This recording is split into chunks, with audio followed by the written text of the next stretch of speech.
Mesdames et messieurs, merci d'être présents pour suivre l'actualité Globe TV.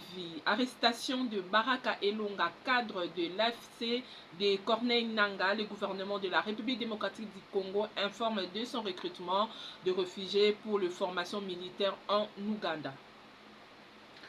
Lors de la 13e réunion du Conseil des ministres tenue le vendredi 13 septembre 2024, le gouvernement congolais a été informé de l'arrestation de Baraka Elonga David, un cadre de l'Alliance de forces congolaises AFC en sigle dirigé par Corneille Nangaa. Selon les informations communiquées par les vice-premiers ministres et ministres de la Défense nationale, Kambombo Mwandia Vital Baraka Elonga a été appréhendé en Ouganda dans le camp des réfugiés de Kiangwali où il était impliqué dans le recrutement de réfugiés congolaises pour les formations militaires. Assemblée nationale, Vital Kamerhe appelle les députés à voter un budget reflétant les attentes du peuple. Le président de l'Assemblée nationale, Vital Kamerhe, a invité les députés nationaux à voter un budget reflétant les attentes du peuple. Le speaker de la Chambre basse l'a dit lundi lors de la rentrée parlementaire de la session de septembre 2024. C'est un budget de 18 milliards de dollars américains pour 2025. Judith Suminwa, la première ministre, a déposé ce lundi au bureau de l'Assemblée nationale 3 projets de loi. Le projet de loi des finances exercice 2025, le projet de loi portant reddition de comptes exercice 2024 et le projet de loi rectificatif du budget exercice 2024. Aviation internationale, restée sans avion, la compagnie aérienne Congo Airways bénéficie d'un moratoire de 3 mois.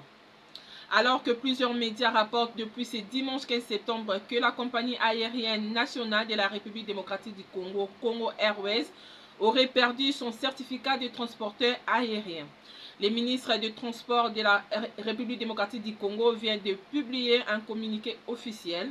Il ressort de ce communiqué que Congo Airways bénéficie d'un moratoire de 90 jours en attendant la remise en service de son aéronef Airbus A320 et l'acquisition de nouveaux avions.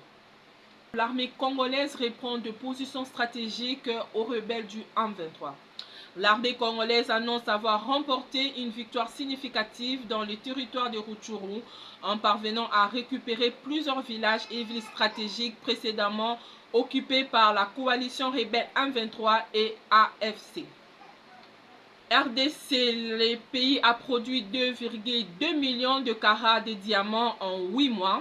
Entre janvier et début août 2024, les sociétés minières basées en RDC ont enregistré une production de diamants évaluée à 2,2 millions de carats. Ces chiffres sont fournis dans le condensé hebdomadaire d'informations statistiques publié par la Banque centrale du Congo, BCC en sigle. Ainsi prend fin l'actualité du jour. Merci de rester fidèle à Gloria Bombi TV. N'oubliez pas de liker, de vous abonner et surtout de partager. Les numéros affichés au bas de vos écrans, c'est pour nous contacter. Nous sommes ouverts à tout le monde. Merci.